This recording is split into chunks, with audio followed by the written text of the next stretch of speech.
Alô, alô, empreendedor do terceiro setor! Seja bem-vindo ao podcast do Impacto, uma iniciativa da Fomenta onde conversamos com empreendedores de ONGs sobre gestão, liderança e captação de recursos.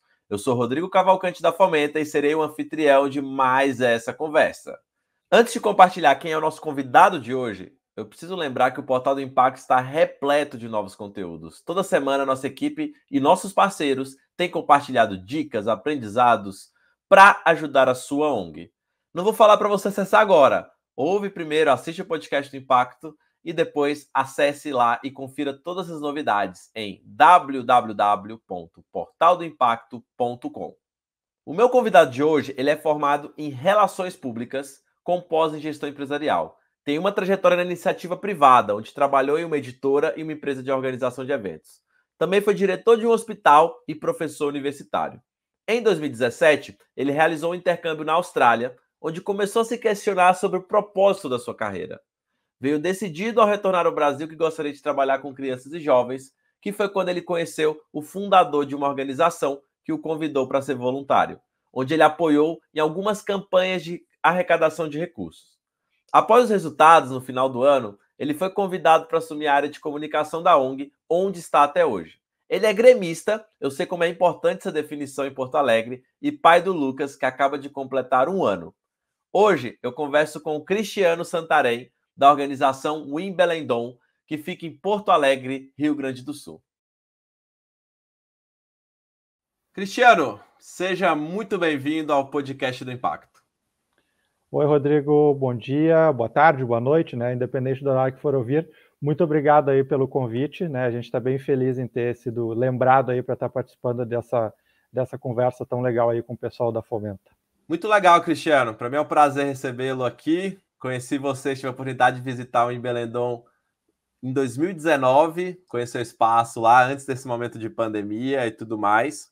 E é uma organização que eu gostei bastante de todo o trabalho que vocês têm realizado. Então, aproveitando que o nosso começo aqui é sempre com o pitch da organização, queria que você contasse um pouquinho quem é o Embelendon, o que vocês fazem, quais os projetos desenvolvem. Conta pra gente um pouquinho mais sobre a organização.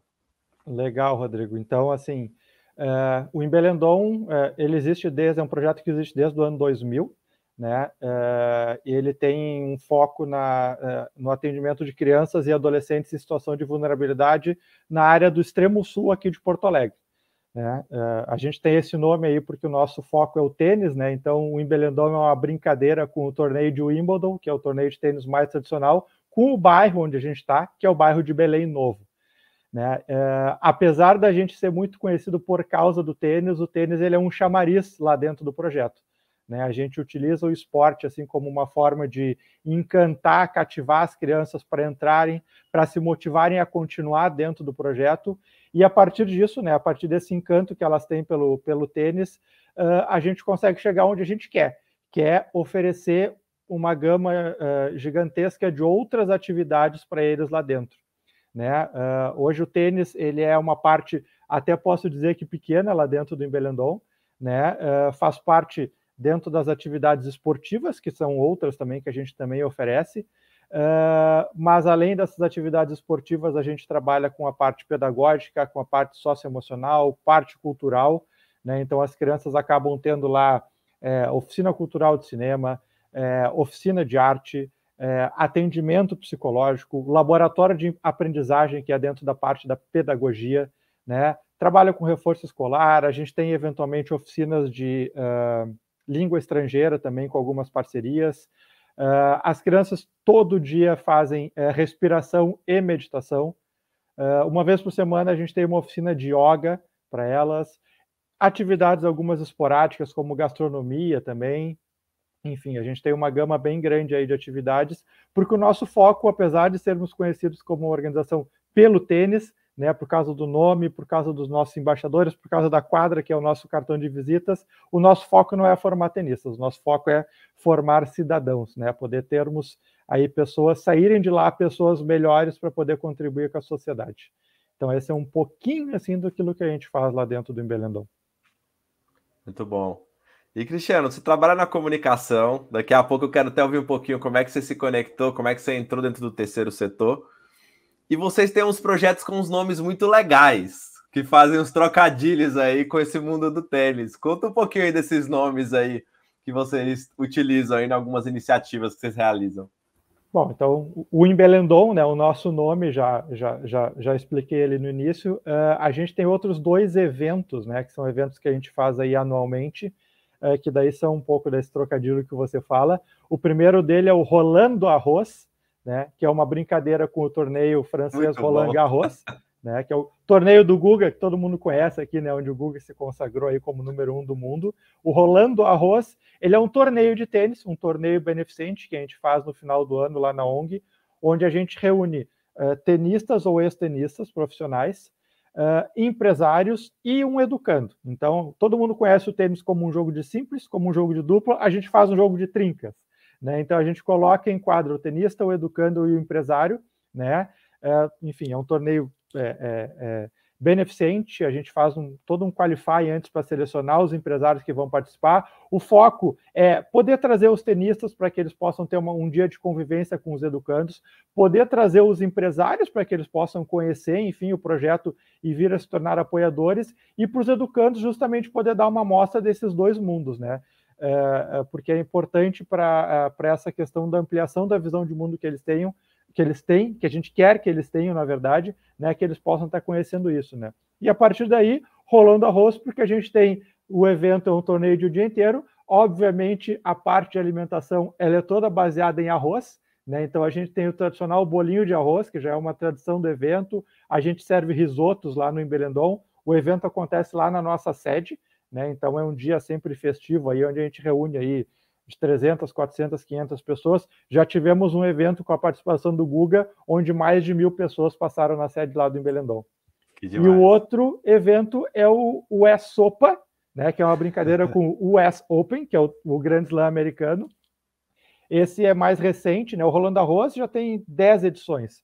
O US Sopa a gente vai esse ano para a 6ª edição. Ele é um jantar beneficente, né? Ele tem um foco um pouco diferente, ele acontece no Leopoldina, que é um dos clubes mais tradicionais aqui de Porto Alegre. A gente convida chefes renomados do Brasil, né? São sempre 7 chefes, 4 chefes que ficam responsáveis cada um por preparar um prato de sopa, por isso o nome, e outros 3 chefes que montam uma mesa de doces. Então ele é um jantar mais refinado, ele tem uma característica de ser muito mais para uma questão arrecadatória mesmo, né, tanto da venda de convites quanto da venda de patrocínios, enfim, é uma fonte de receita direta muito importante para a ONG, né, enfim, e a gente acaba daí falando com outro público, né, esse público que transita na alta gastronomia, enfim, alta sociedade, né, então é um pouco, é um braço um pouco diferente de atuação nossa aí, tanto na questão arrecadatória quanto nessa questão de divulgação do nosso trabalho também. Muito legal, Cristiano. Essa criatividade de vocês com os nomes, eu achei incrível, assim, com essa brincadeira com os nomes. A gente até pode complementar, o Grand Slam são 4 torneios, né? O Wimbledon na Inglaterra, o Roland Garros na França, o US Open nos Estados Unidos, e tem o Australian Open, né? Que é o torneio na Austrália, que é sempre o primeiro Grand Slam. A gente uma vez fez um evento que era o Australia Opa, que foi uma grande venda. A gente recebeu volta e meia tem Astralias. Austrália Opa, exatamente. A gente recebeu da Receita Federal, era um container dessas coisas de apreensão e tal, a gente recebeu para fazer a venda. Então a gente fez uma grande venda, brincando com a brincadeira de tralhas, né? Mas tinha ali equipamento eletrônico, perfume, roupa, enfim. E a gente fez uma edição, faz tempo já, né? A gente dá um trabalho do cão, eram, sei lá, quase 2.000 itens que a gente teve que catalogar, montar na ONG, enfim, rendeu uma boa grana, né? Um dia a gente vai ter o segundo Australia Opa, mas então só para dizer, a gente tem os 4 grandes lãs lá dentro do Imbelendon. Muito bom, muito bom. E, Cristiano, acho que até aproveitando, né, esses trocadilhos, esse nome, né, acho que é uma parte muito importante dessa comunicação, porque acaba atraindo a atenção das pessoas para participar dos eventos, de curiosidade, ainda mais quem acompanha o mundo do tênis, ou mesmo eu que acompanho bem pouco ou de longe, são nomes que a gente acaba ouvindo nos noticiários e tudo mais. E você hoje trabalha na comunicação, e eu queria saber como você chegou nesse mundo do terceiro setor, como é que é a sua conexão, como é que você se conectou com a Imbelendon, então conta um pouquinho também da sua trajetória para a gente. Bom, a minha formação é na área de comunicação, né? Eu sou relações públicas. Nunca havia trabalhado no terceiro setor e até 2017, para ter uma ideia, eu era diretor de um hospital. Absolutamente nada a ver com o que eu faço hoje. Mas lá em 2017 eu acabei decidindo que, enfim, queria mudar de áreas, né? Acabei me desligando do local onde eu trabalhava e fui morar fora. Eu passei 6 meses morando na Austrália, né, com foco de estudar um pouco mais de inglês e realmente dar uma desopilada. E na volta para o Brasil, foi setembro de 2017, outubro de 2017, eu acabei participando de um curso, né? Já daí lá na Austrália eu acabei me dando conta que eu queria muito poder trabalhar com educação de jovens, né? Achei que é isso que eu quero fazer. E na volta acabei participando de um curso aqui numa instituição aqui de Porto Alegre e lá eu conheci o Marcelo, que é o fundador e superintendente do Embelendon, né? Nessa época, lá em 2017, o Embelendon estava passando por uma crise financeira bem severa, né? Estava assim, contando as moedas para não fechar as portas no final de 2017, né? E, enfim, acabei conversando bastante com o Marcelo, conheci, disse, Marcelo, eu estou aqui, não estou trabalhando na época, enfim, né? Tinha recém voltado de viagem, eu vou lá te ajudar como voluntário no que eu puder fazer, né? Então, acabei participando lá de algumas ações de final de ano, de uma campanha de crowdfunding que eles estavam fazendo, peguei uma parte da campanha para ajudar, enfim, e acabou que o ano, enfim, o final do ano, o último trimestre foi muito bom para o Embelendon, né? Na questão do evento mesmo, né? Do Rolando Arroz, não, desculpa, o Rolando Arroz não, da questão do ESOPA que teve naquele ano, o Rolando Arroz não teve, na campanha de crowdfunding e algumas boas surpresas de captação de imposto de renda no final do ano que deram um bom gás para 2018. E daí o Marcelo me convidou, Cristiano, tu não quer vir trabalhar de fato aqui? Né? Eu sempre quis ter alguém para cuidar da área de comunicação, o Marcelo tocava essas coisas sozinho e tal. Eu disse, Marcelo, eu acho que se encaixa muito porque era, né, o que eu já vinha buscando, né? Enfim, na verdade eu não estava nem buscando ainda porque eu ainda estava atrapalhado com o fuso horário quando eu fui participar desse curso. E tô lá até hoje, né? Comecei lá, enfim, né? Era eu comunicação e estamos lá já quase indo para o 5º ano de trabalho lá, bastante feliz, assim, e acabei, claro, né, procurando me especializar um pouco mais nas características do terceiro setor, que são distintas, né, a realidade é bastante distinta do setor público, que eu já tenho trabalhado, e da iniciativa privada, né, mas estou muito feliz lá com o trabalho que a gente tem desenvolvido aí nesse tempo. Que bacana, Cristiano. E conta para mim, você falou sobre essas diferenças, né, que você percebeu quando estava para o terceiro setor. Se fosse resumir alguns pontos, assim, quais são os aprendizados aí nessa jornada do terceiro setor? Olha, Rodrigo, talvez a grande diferença seja mesmo bom, primeiro a questão do foco do trabalho, né? Enfim, a gente está ali, todas as instituições terceirizadoras estão lidando com algum tipo de problema social, né? Enfim, a gente atua onde o governo não consegue, não tem forças, não, enfim, qualquer que seja o motivo de não estar atuando. Né? Então, acho que tem essa questão do trabalho social, ela realmente é muito gratificante. Né? Obviamente, não tem como não falar da questão financeira também. Né? Enfim, se uma empresa sofre os problemas aí dessas crises financeiras, o terceiro setor ele é ainda mais atingido, né? Porque, enfim, a gente depende que, no nosso caso, né, a gente depende que as empresas estejam bem para a gente poder receber destinação, para que a gente possa fazer o nosso trabalho. Né? Então, se a empresa não está bem e ela já está ruim, tu imagina como fica para o terceiro setor. Né? Então, essa estabilidade que a gente acaba tendo aí decorrente das crises financeiras, enfim, estabilidade política, né? Não preciso nem falar o que a gente tem vivido aí nos últimos anos no cenário político também do Brasil, que tem sido ruim, né, para o terceiro setor. Mas é isso, eu acho que assim, mesmo que a gente tenha mais dificuldades, né, eu acho que aquilo que a gente leva de trabalho, né, o resultado que a gente faz acaba sendo suficiente para nos dar energia para que a gente possa superar esses problemas, né? Então eu acho que essa dinâmica, assim, para mim, né, a felicidade do resultado do trabalho que a gente consegue entregar. Muito bom. E, Cristiano, acho que tem várias pessoas aqui nos ouvindo, né? Acho que comunicação sempre é um desafio para as organizações. Eu acho que você contou aí Acho que o Marcelo antes fazia bastante essas coisas de comunicação e muitas organizações têm um desafio de ter um profissional dedicado para a comunicação, para, enfim, montar uma estratégia, pensar planos, ações e tudo mais, né?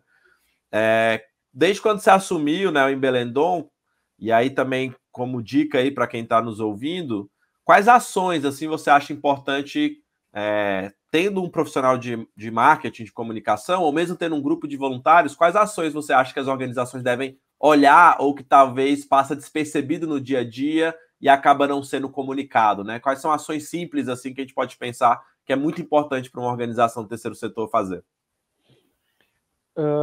Eu acho assim, Rodrigo, que talvez a coisa mais importante que uma organização do terceiro setor tem que ser, né, e daí ser barra fazer, é a questão da transparência.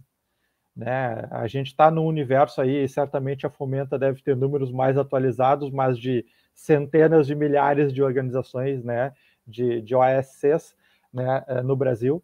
Né? Então, tu imagina como que tu consegue te destacar na busca por recursos que são escassos, né? Se tu não conseguir efetivamente ser transparente. Né? Então, acho assim, a comunicação tem o papel essencial de trazer essa transparência da organização, né? Efetivamente mostrar o resultado do trabalho, né? Poder apresentar de fato, né, aquilo que a gente está, aquilo que a organização faz, né? Então, hoje em dia, tu não tem como fugir de ter um trabalho muito forte nas redes sociais, né? É impensável, né? Tu ser transparente se tu não tiver com uma boa cara, vamos dizer assim, dentro das redes sociais, né? Então a gente faz um trabalho muito legal disso, né? Quando eu entrei lá, era eu fazendo isso. Um ano depois a gente conseguiu contratar uma pessoa, né, que inclusive é ex-educando lá do projeto, né, que é a jornalista que cuida das nossas redes lá, que é o Rafael, né? Então a gente hoje tem um trabalho muito legal, né, de acompanhamento do dia a dia, né? O Rafael trabalha dentro da ONG, ele está lá, até por ser ex-educando, né, isso é uma coisa, um diferencial também, ele sabe aquilo que efetivamente a ONG faz, o resultado, né? Ele é fruto desse resultado do trabalho. Então tem uma visão diferenciada também na hora de estar mostrando aquilo que a gente faz, né? Então, assim, a transparência ela é essencial, né? É essencial para que a ONG possa se destacar, né? É essencial para que ela possa ter a oportunidade, né, de receber um aporte financeiro, né? A gente tem todo um trabalho de bastidor por trás quando vai participar de um edital, por exemplo, e a gente já participou de alguns aí pela Fomenta, né? Todo um trabalho, todo um cuidado de compliance, etc, etc, essas palavras complicadas, né, que as instituições têm hoje em dia, para entender exatamente como é que a ONG funciona, né? Isso é um trabalho de especialistas, vamos dizer assim, mas aquela pessoa que está lá na ponta, que é o doador do dia a dia, ou a imprensa, entendeu? Ela tem que vislumbrar um trabalho bem feito e bem mostrado, né? Então, acho que a comunicação é essencial para isso, é para passar a transparência da organização. Fundamental a transparência, Cristiano, né? A gente, por mais que a gente tenha um setor aí com, enfim, entre 200 e 800 mil organizações, temos poucas organizações que são corruptas, né? Às vezes as pessoas têm essa visão do terceiro setor de corrupção, mas quando a gente compara com a iniciativa privada, com o setor público, a gente tem muito menos corrupção. Então, é muito importante que o terceiro setor se coloque nesse lugar de transparência, de contar o que está fazendo, até porque a gente utiliza recursos que são doados por outras pessoas, né? Por pessoas físicas, por empresas. Então, tá aí é importante a gente contar como esses recursos estão sendo utilizados. E aí, Cristiano, acho que já conectando aqui, a comunicação está muito ligada com a captação de recursos. E como você estava comentando aí, você está envolvido aí nos eventos, em editais e tudo mais. Hoje, como que vocês têm se organizado, né, enquanto entidade do terceiro setor? Como que hoje vocês se dividem, né, nessas fontes de captação de recursos? O que vocês têm explorado? Eu vi recentemente também vocês comentando sobre o fundo patrimonial, que vocês estão consolidando. Então, eu queria que você contasse um pouquinho como é que vocês têm olhado para essa estrutura da sustentabilidade econômica da organização. Então, Rodrigo, hoje a gente, assim, o Embelendon hoje ele tem não sei se talvez não seja muito diferente de grande parte das organizações, mas a gente tem a nossa principal receita, ela é advinda da destinação de imposto de renda, né, através do Fundo da Infância e da Adolescência, né, no nosso caso, né, eu acho que, sei lá, 80% ou 85% da nossa receita vem disso, né, essas destinações de pessoas físicas e jurídicas, né, então, obviamente que esse é um trabalho de ano inteiro que a gente faz, né, para estar, enfim, atraindo principalmente empresas, que é onde tem o maior aporte, né, o maior volume, né, para a gente poder fazer isso. Então, assim, a gente tem esse trabalho de conquistar uma empresa e depois poder cativar para que esse aporte possa ser renovado anualmente, e esse é um desafio muito grande, né? Talvez esse seja o grande desafio, né? É tu poder cativar uma empresa, mantê-la, para poder manter esse aporte anual. A gente tem essas buscas pelas fontes, digamos, o imposto de renda ela é uma fonte indireta, né? Porque a gente chama uma fonte engessada. Eu tenho que apresentar o projeto antecipadamente para a prefeitura, eu não tenho muita margem para mexer nas rúbricas daquilo que eu apresentei, então é difícil, né? Se eu tenho algum problema, eu não posso utilizar o dinheiro para isso. Por exemplo, em 2018, quando a gente teve um incêndio na ONG em 2018, né? Eu não pude usar os recursos que eu tinha do FUNCRIANça, que é o fundo aqui em Porto Alegre, para utilizar na recuperação da sede para isso, né? Então, para isso, a gente tem essa busca pela verba direta, né? Que é uma verba que ela advém o quê? Daquele doador recorrente que doa mensalmente para nós de forma direta, os eventos, né? Que daí os eventos se dividem no patrocínio do evento e na arrecadação de bilheteria dos eventos também. Venda de produtos, a gente, né, não tem lá grande coisa, né, mas é uma fonte de receita importante para algumas instituições, né, a gente ainda patina um pouco nisso, né, nessa questão de ter alguns produtos para venda. As campanhas de crowdfunding, enfim, né, que pelo menos uma vez por ano a gente participa, ou a gente, né, promove alguma, e a gente tem um histórico muito bom em todas, aí desde 2017, pelo menos uma vez por ano a gente tem feito uma campanha, e em todas elas a gente sempre tem superado as metas que a gente se propõe, né, legal, de arrecadação, né? E aqui acho que vale uma ressalva com o que a gente estava falando antes, né? A campanha de crowdfunding, tu faz ela com um objetivo, e a gente sempre tem aquela coisa de tão logo termine a campanha, a gente vai atrás de adquirir o bem que a gente se propôs lá e já colocar em funcionamento, né? No passado, a campanha que a gente fez era para compra de computadores, esses computadores foram comprados já em março, né? Já estão em utilização pelas crianças, né? Então é importante isso na questão de transparência, né? Esse é um ponto super legal, Cristiano, que você traz do crowdfunding, das vaquinhas online, que é ter muito claro esse objetivo, né? Então é legal quando você traz comprar os computadores, se tiver um incêndio, reformar, porque vai custar tanto essa reforma. É muito palpável, então depois vocês conseguem mostrar a foto, mostrar as pessoas utilizando. Então é muito legal você traz isso. Tem que ser muito claro e objetivo no início e também ao final mostrar como é que o recurso foi utilizado, né? Exatamente. Eu vejo muitas vezes algumas organizações lançando algumas campanhas que acabam não funcionando, que é precisamos de 100 mil reais para a organização, para ajudar nas contas.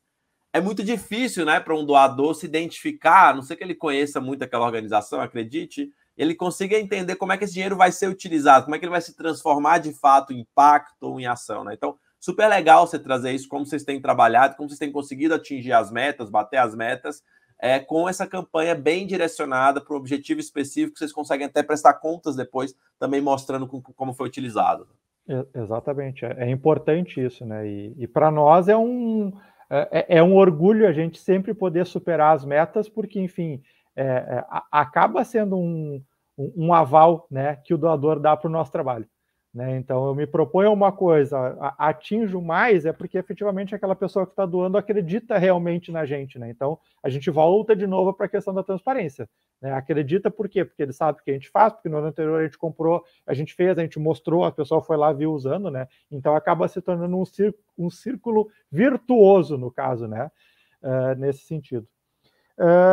E também tu falaste ali no endowment, né? Enfim, no fundo patrimonial, que isso a gente lançou ano passado, é o Wimbledon Endowment, né? Mais uma brincadeira que a gente consegue fazer. Mais uma brincadeira com os nós. Vai ter uma hora que a gente não vai conseguir fazer, mas enquanto a gente puder fazer, a gente vai fazendo. que é o fundo patrimonial, né? Enfim, que esse é um trabalho de longo prazo mesmo, né?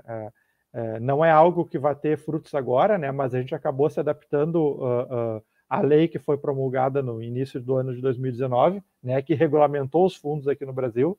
Então a gente criou uma outra personalidade jurídica, né? Com um conselho novo, enfim, todos os critérios da lei, cuja finalidade desta outra organização, esse outro CNPJ, é a questão de captação e rentabilização desses recursos, cujo único objetivo é serem aplicados no Embelendon, né, em projetos, em expansão, enfim.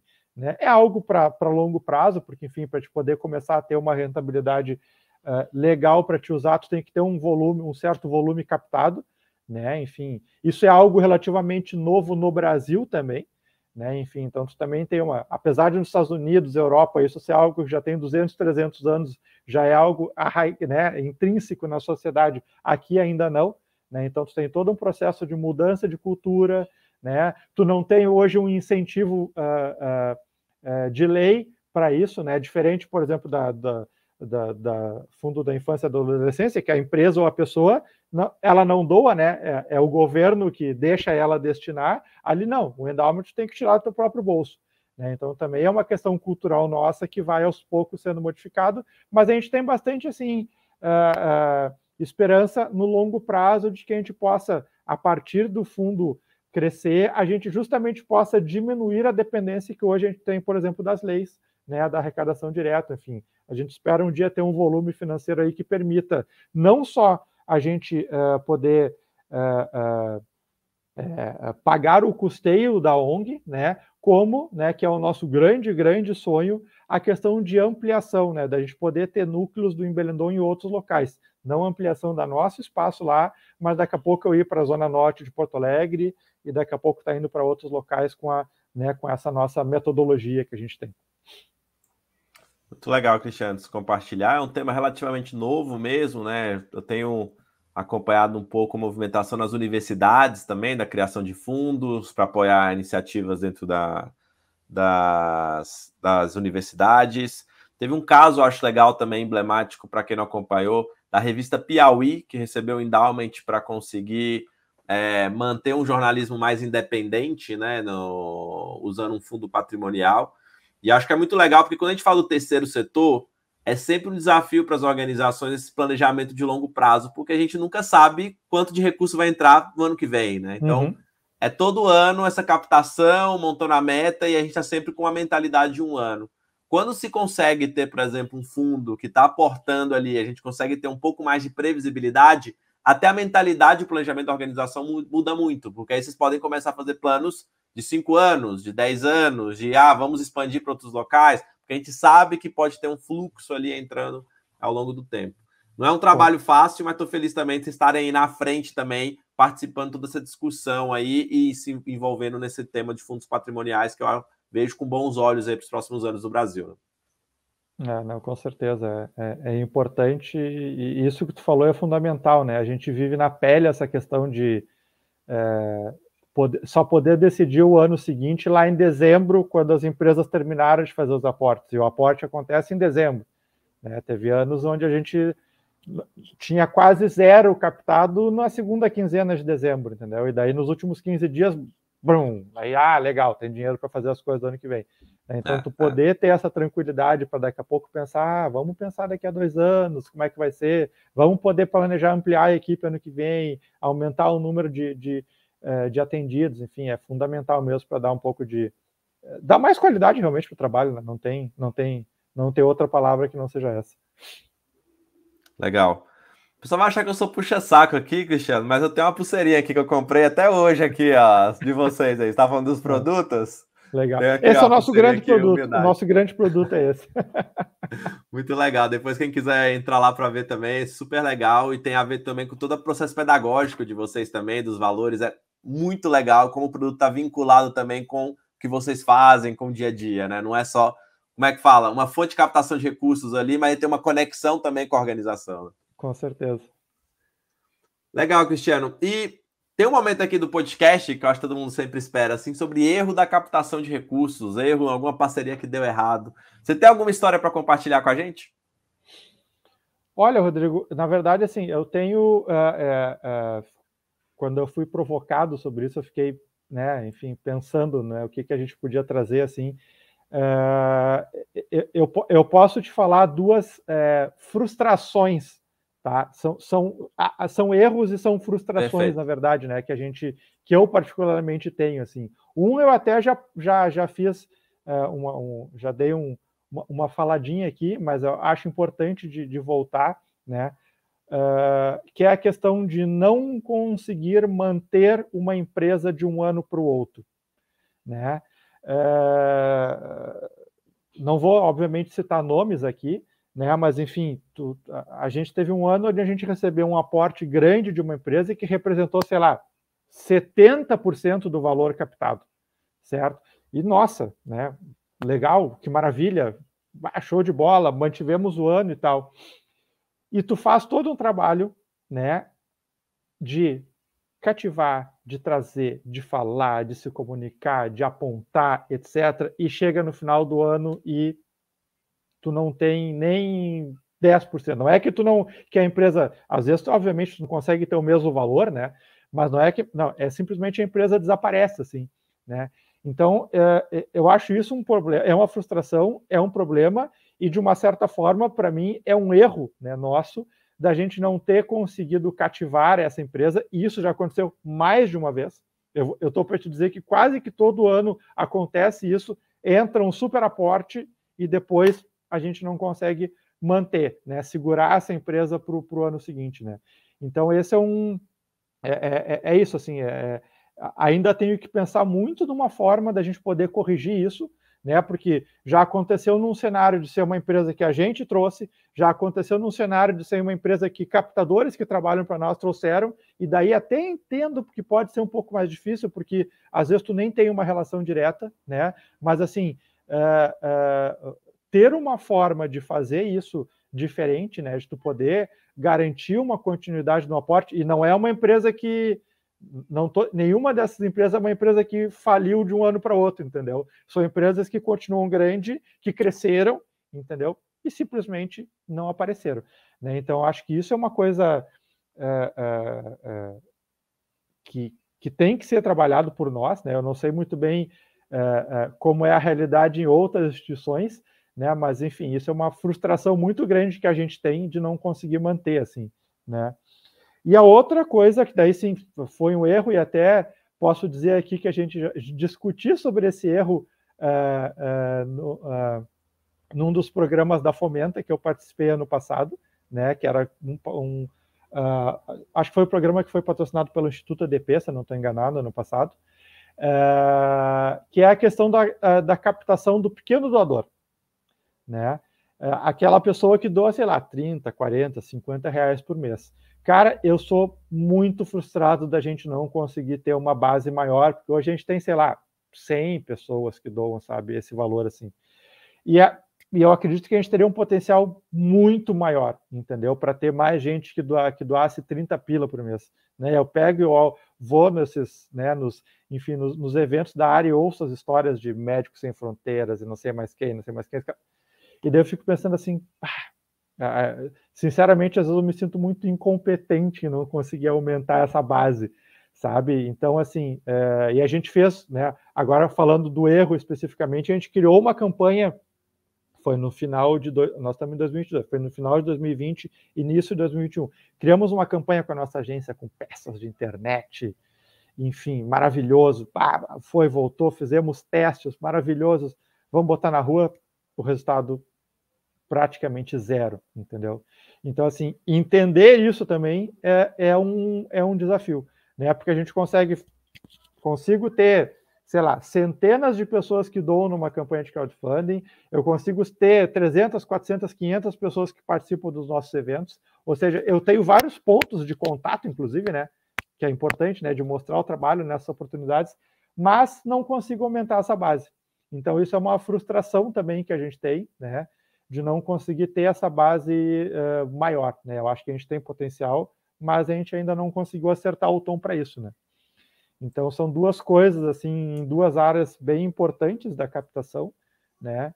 Que acho que a gente tem pecado, digamos assim, né? Temos errado, assim, mas enfim, sempre é tempo de aprender e tentar fazer diferente.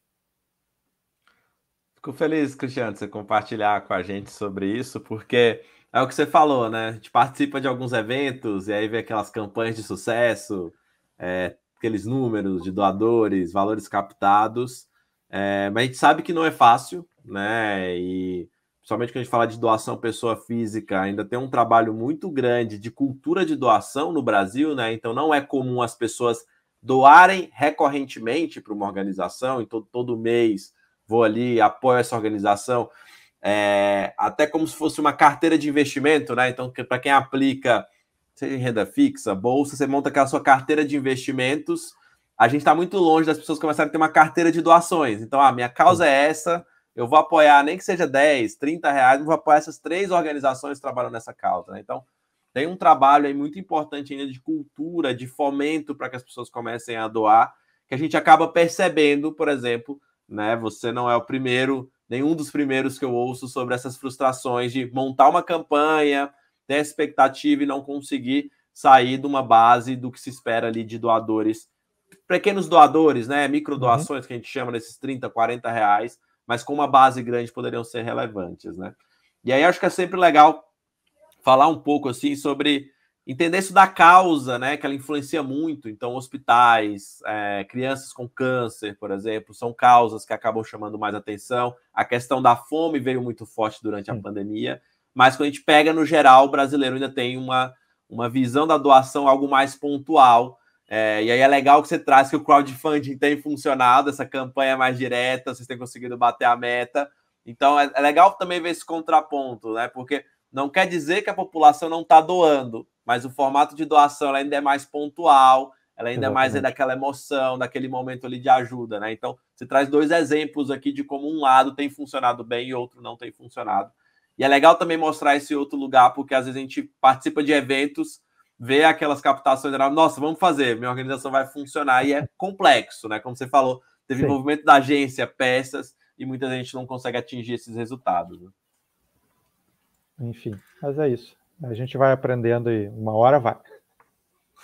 Isso aí. Acho que esse é o processo, né? De tentativa e erro para a gente chegando nos modelos que mais funcionam de captação, de comunicação.